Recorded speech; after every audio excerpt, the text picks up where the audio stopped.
How to fix WhatsApp business not working problem on Samsung Galaxy S26 Ultra.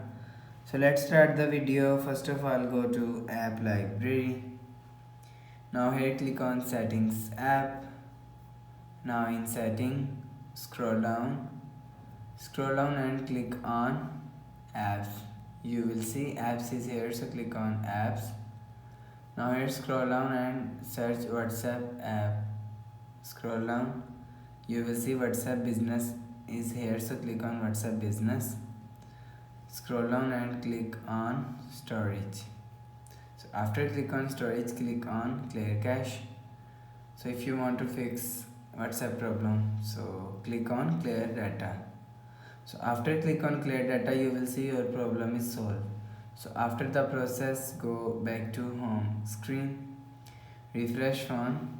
So that's how you can fix WhatsApp business not working problem on Samsung Galaxy S26 Ultra.